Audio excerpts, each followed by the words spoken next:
Hey, it's your boy Ron Big Black Garrett. Good morning. It is morning here while I make this video. And if I look tired, it's because I am. But whenever an idea comes across my mind, no matter how tired I'm looking, I go ahead and try to get it in so that I won't forget it. Um, it's a throwback to those days when your boy used to, before his life, Christ BC, did a lot of drugs, did a whole bunch of stupid stuff. So the mind doesn't always work as it should, but God is restoring it. So I'm thankful for that. But anyway, I wanted to come to you today to talk about your journey and why you should share it. Um, the Bible talks about Paul and how unimpressive he is in person, but in his letters, how strong of character he seemed to be. That's just a paraphrase of what the gospel says, and it actually was funny. It was in my Bible reading today. Um, and for you non-Christians, it's not about. My whole life is about my God, so I bring it in as relevance in everything that I do. But you can take from the lessons of the Bible and not have to be a Christian. And I would want you to be, but if you're not, then those lessons are still universal because they all come from God that I believe. So anyway, it talks about how unimpressive Paul is in person and how unimpressive he is in person, but how impressive he is through his letters and how he seems to be a different person. And the thing is, when we're doing this ketogenic or weight loss journey, one of the things that we often fail to do out of fear, because we've been beaten down so much in our lives, when you get overweight or unhealthy or live an unhealthy lifestyle, people, instead of loving you, beat you up about it. Or you, more than importantly, get this, you beat yourself up. A lot of times we have a battlefield in our mind going on where we're believing the whole world is out there talking about us when really they don't give a rip about what's going on with us. We see someone that looks at us because we're overweight, and we automatically think that they're like, oh, look at fatty. Oh, look at big butt. Oh, look at this and that. And I've actually stopped and asked people, hey, what were you thinking? Because I'm that bold. What were you thinking when you were looking at me just a second ago? And then the person would be like, I wasn't looking at you. I was looking at that guy. He had a hamburger on the other side of you over there. You didn't see it. Oh, it looked good. I've actually had those things happen. And what it made me, the reason I did it is because I want to see sometimes what people are thinking. And God has given me the personality where I never meet a stranger. Um, I used to joke way back in the day that I can go anywhere and make a friend. And my wife says that's true. So I do that quite often, and I'm going down a rabbit hole. So let me get off of that. But the whole point being is, people are not always thinking about you, even if they're looking in your direction, and even if they are, you've got to start building a character, a strong foundation of where you quit giving a rip what people think about you. Your life will never be peaceful as long as you care about what people think about you, because they don't add value to your life if they're not trying to build you up. And if the only thing they're doing is tearing you down, you need to extricate that from your life. And it's not always an easy thing to do, but it's very doable because I've done it. And I'm no greater than any other man or woman, child, or whoever. If I can do it, you can do it. Not telling you it's not going to be painful. Working out for me is very painful, but in the end, it's beneficial. And the same thing can be said when you're getting rid of this negativity and stuff around you, as I've talked about before on another video.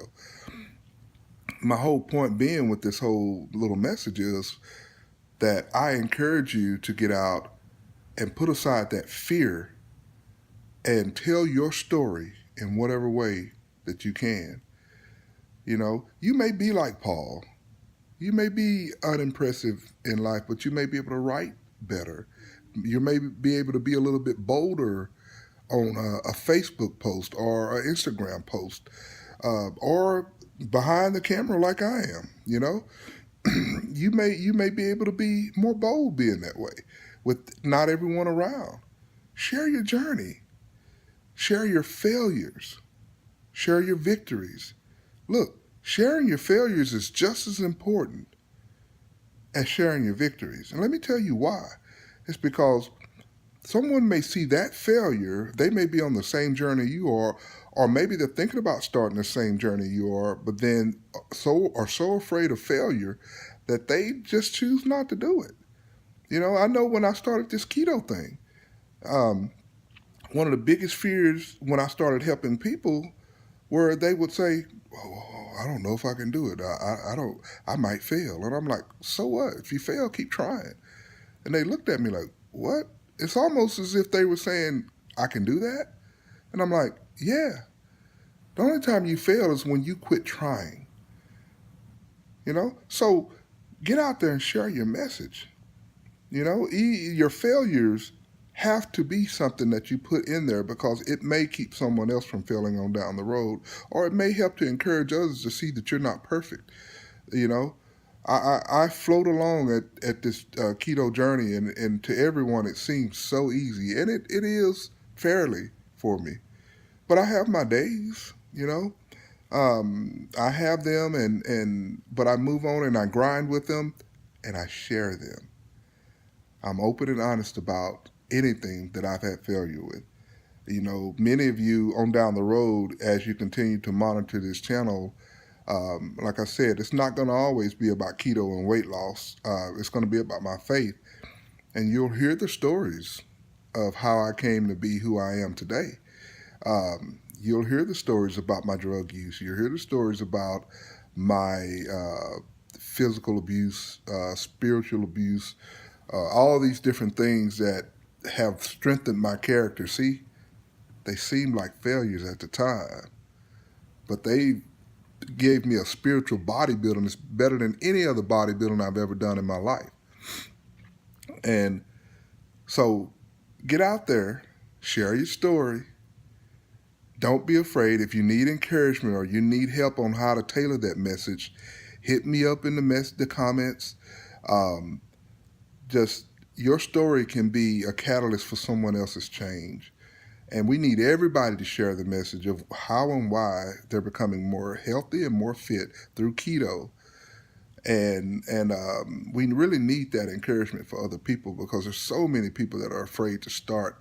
But the more people that they see doing it, and the more people they see getting on that train, the more people they see sharing their failures, sharing this and sharing that, the more people that are going to be helped. It's just the same as when in my faith, the more people we have preaching the gospel, and you preach it in your own way. I try to live my life and let people see my life, see how I grow every day.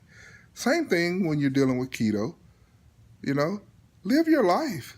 There was people I never said a word to about keto, but they saw me drop 70 pounds. They heard me speaking about how healthy my blood work was. I'm 51, and I run around this town and everywhere I go talking about how healthy my blood work is as a 51-year-old man. That my blood work is better than it was at 30. That is a conversation starter. I also talk about being a 51-year-old power lifter, how I've regained gotten rid of a lot of the inflammation and regained the opportunity to get back in the gym and be able to lift and power lift at a level that I could back when I was 30 something. If I wanted to, I could get back up to 500 something on bench press.